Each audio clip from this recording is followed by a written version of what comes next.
Assalamualaikum warahmatullahi wabarakatuh. Kami dari kelompok 3 akan mempresentasikan hasil diskusi kami mengenai konflik dan negosiasi. Kelompok kami beranggotakan yang pertama ada Mbak Dehi Agustina dengan NPM 2101010003. Yang kedua ada Mbak Rani Dwi Wijaya Astuti dengan NPM 2101010007. Yang ketiga ada Mas Muhammad Rozi Ramdhani dengan NPM 2101010021. Yang keempat yaitu saya sendiri dengan nama Dita Nur Cahyani dengan NPM 2101010022. Yang terakhir ada Mas Muhammad Ainus Zaki dengan NPM 2101010025. Next.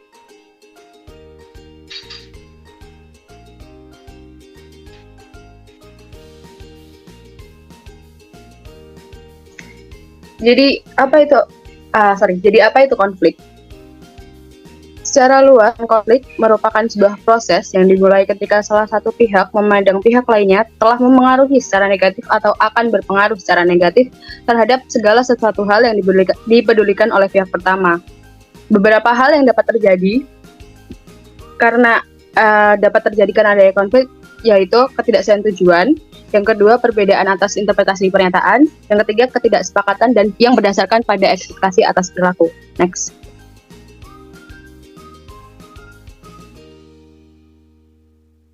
Selanjutnya ada pandangan konflik. Pandangan konflik ada dua, yaitu yang pertama pandangan tradisional atas konflik, yang kedua ada pandangan interaksionis atas konflik. Pandangan tradisional atas konflik dipandang sebagai hasil atas disfungsional atau kegagalan fungsi akibat komunikasi yang buruk, kurangnya keterbukaan dan kepercayaan di antara orang-orang, serta kegagalan dari para manajer untuk menjadi responsif terhadap kebutuhan dan aspirasi pada karyawan mereka. Selanjutnya, pandangan interaksionis atas konflik merupakan keyakinan bahwa konflik tidak hanya merupakan sebuah paksaan yang bersifat positif dalam satu kelompok, tetapi juga sangat diperlukan bagi suatu kelompok untuk bekerja dengan lebih efektif. Slide selanjutnya akan dijelaskan oleh Mas Roni.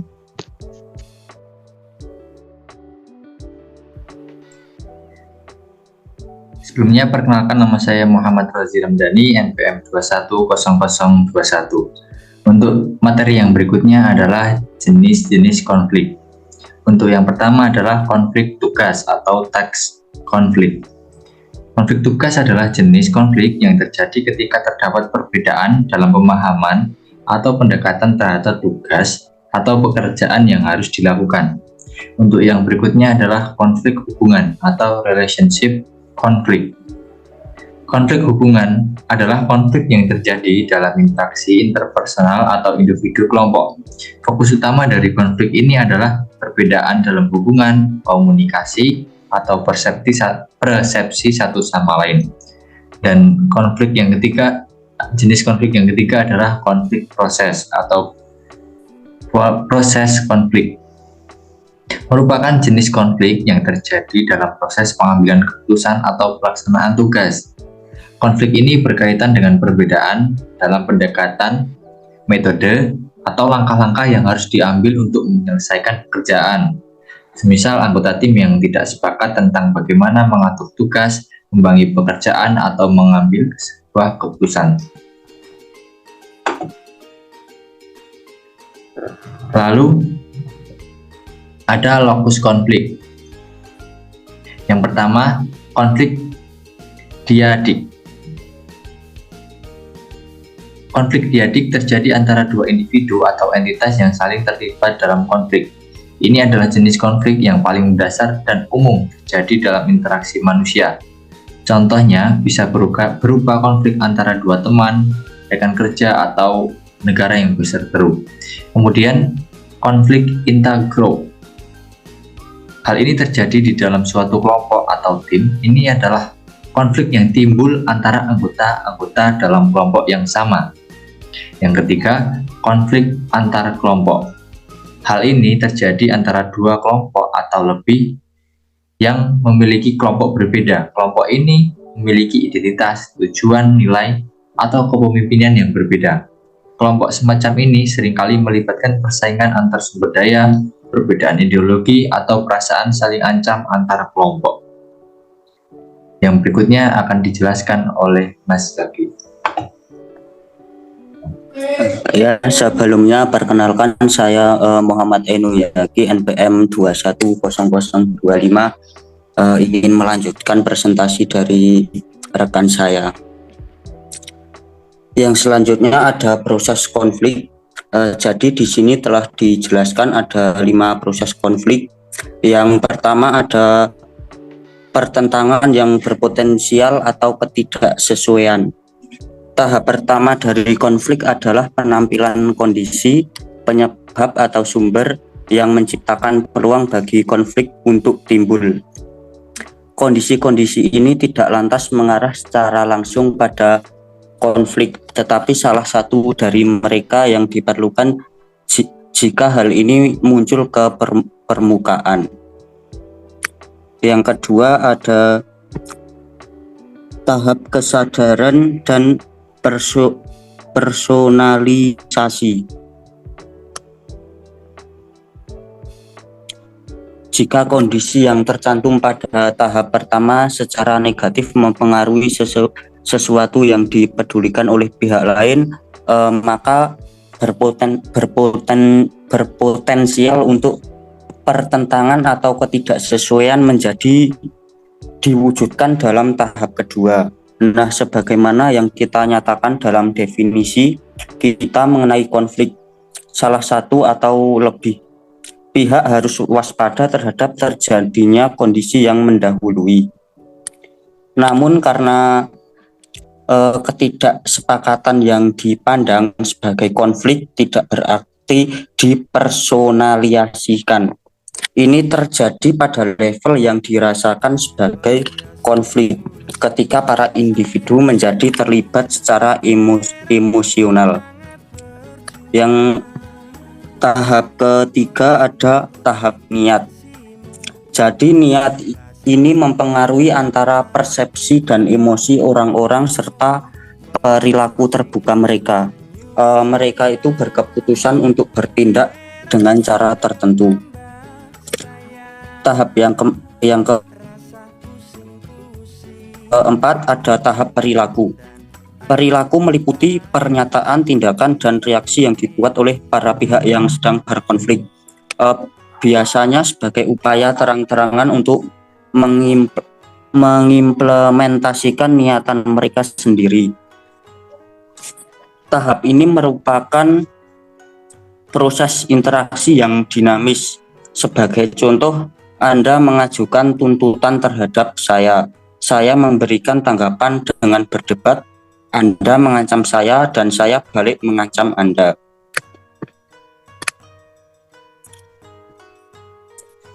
Tahap yang keempat ada hasil.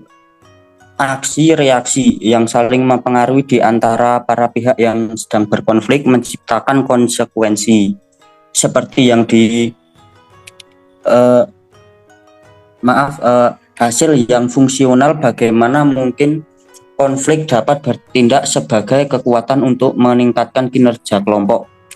Sulit untuk memvisualkan situasi yang mana serangan secara terbuka atau yang keras dapat menjadi fungsional. Jadi apa itu negosiasi?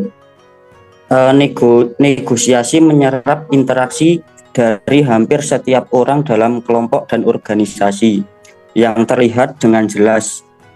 Tenaga kerja mengadakan perundingan dengan manajemen. Terdapat hal yang begitu jelas.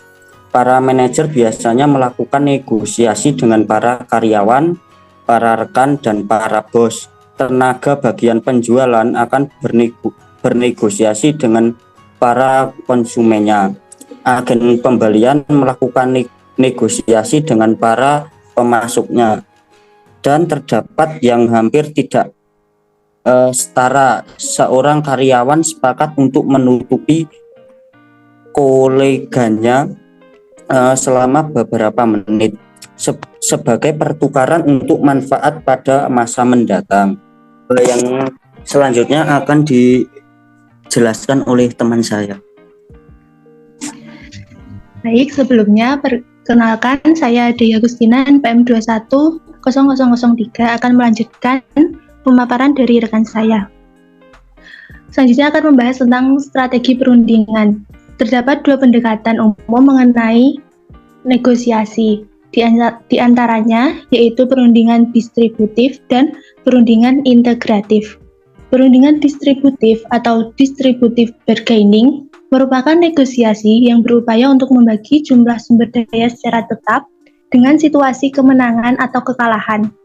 Dengan bagian yang tetap, yang dimaksud adalah satu set jumlah barang atau jasa yang harus dibagikan. Dalam perundingan distributif, hal yang terbaik yang dapat dilakukan adalah dengan mengajukan penawaran pertama dan melakukannya dengan cara yang agresif. Mengajukan penawaran yang pertama memperlihatkan kekuasaan individu yang berkuasa jauh lebih cenderung untuk mengajukan penawaran awal, menyampaikan pertama kali dalam pertemuan, dan dengan demikian akan memperoleh keuntungan. Contoh dari perundingan distributif adalah negosiasi di antara tenaga kerja dan manajemen mengenai jumlah gaji. Pada umumnya, pengajuan tenaga kerja di meja perundingan ditujukan untuk memperoleh sebanyak mungkin uang dari manajemen. Oleh karena setiap sen yang tenaga kerja negosiasikan akan meningkatkan beban manajemen. Masing-masing pihak akan berunding secara agresif dan memperlakukan pihak lain sebagai lawan untuk dikalahkan. Yang kedua, ada perundingan integratif atau integratif bargaining. Merupakan negosiasi yang berupaya mencari satu atau lebih kesepakatan yang dapat memberikan solusi kemenangan bagi kedua belah pihak. Dalam istilah perilaku intraorganisasi, perundingan integratif lebih dipilih dibandingkan dengan perundingan distributif karena membentuk hubungan dalam jangka panjang, dan juga perundingan integratif dapat mengikat negosiator dan memungkinkan mereka untuk meninggalkan meja perundingan bila mereka merasa bahwa mereka telah mencapai kemenangan. Sebaliknya, perundingan distributif menyisakan salah satu pihak yang kalah yang cenderung untuk membangun permusuhan dan memperdalam pembagian divisi ketika orang-orang harus bekerja bersama dalam basis yang sedang berlangsung. Contoh dari perundingan integratif, seperti beberapa karyawan mendiskusikan dengan atasan mengenai beberapa kebijakan perusahaan yang dirasa tidak cocok bagi karyawan. Kemudian, karyawan menegosiasikan beberapa solusi kebijakan yang dapat diubah oleh perusahaan. Setelah melakukan perundingan antara karyawan dengan atasan, dipilihlah beberapa solusi karyawan dan juga masukan dari pihak atasan yang tidak memberatkan karyawan dan juga perusahaan. Next.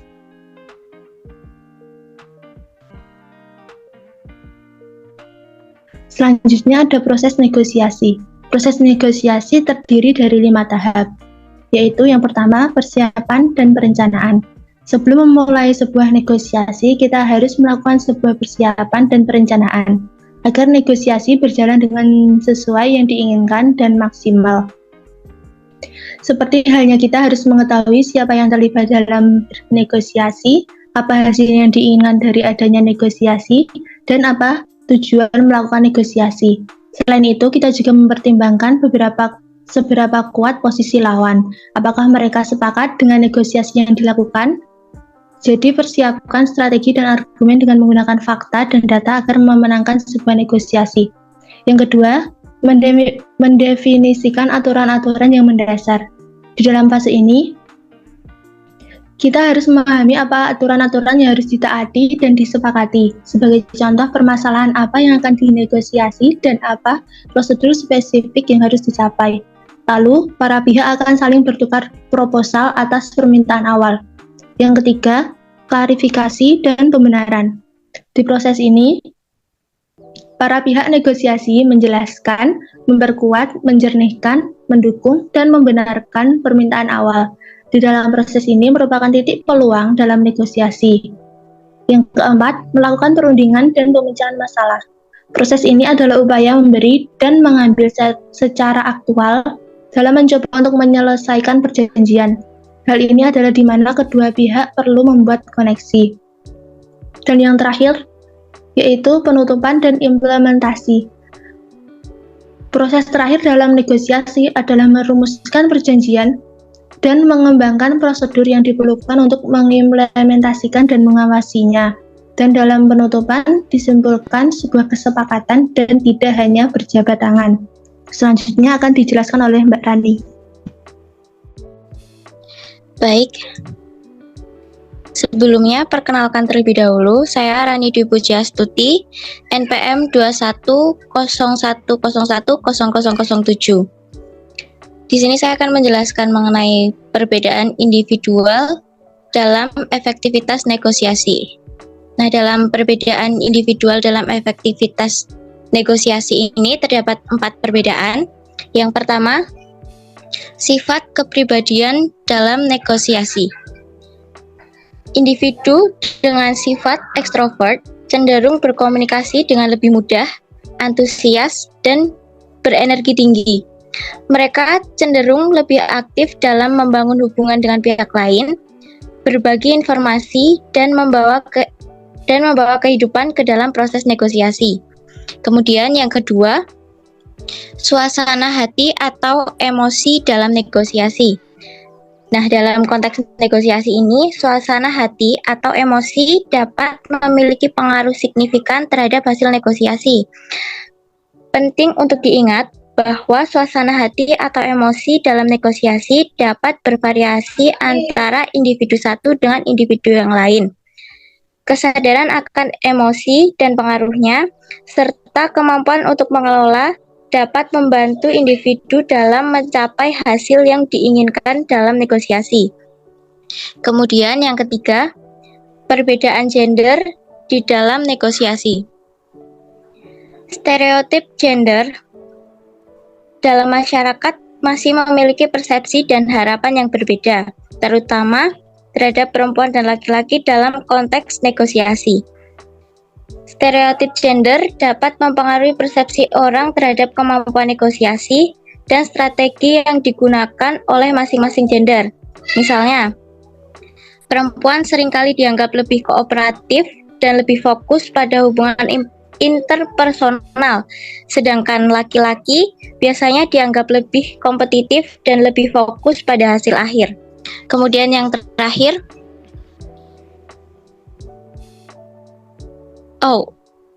tadi kebalik.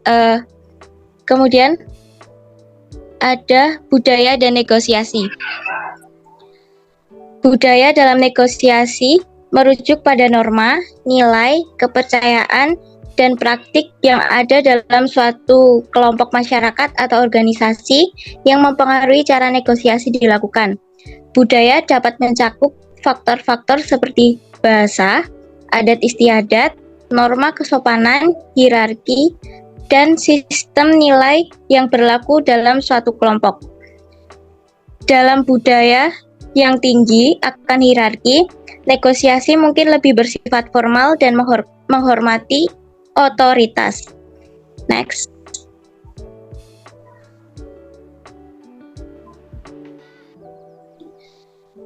Kemudian, negosiasi dengan pihak ketiga.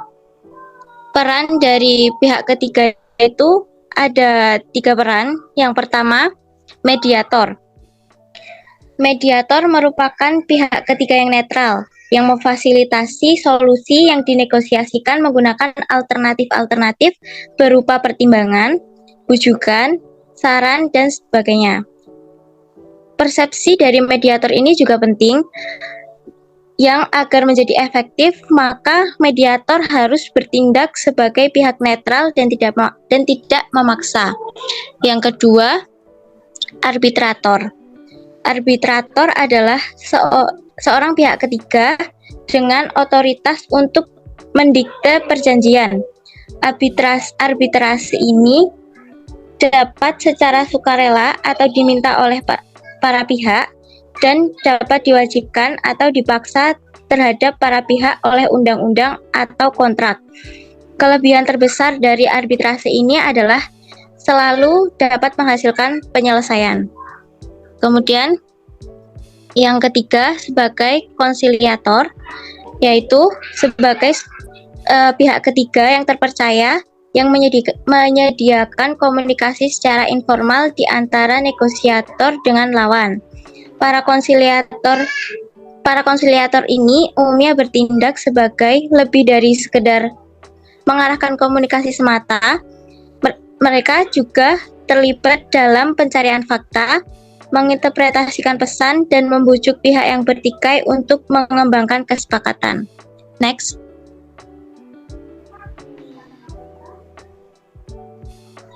Sekian presentasi dari kelompok kami. Mohon maaf jika ada kesalahan dalam menyampaikan materi. Semoga bermanfaat untuk teman-teman. Terima kasih. Wassalamualaikum warahmatullahi wabarakatuh. Waalaikumsalam warahmatullahi wabarakatuh.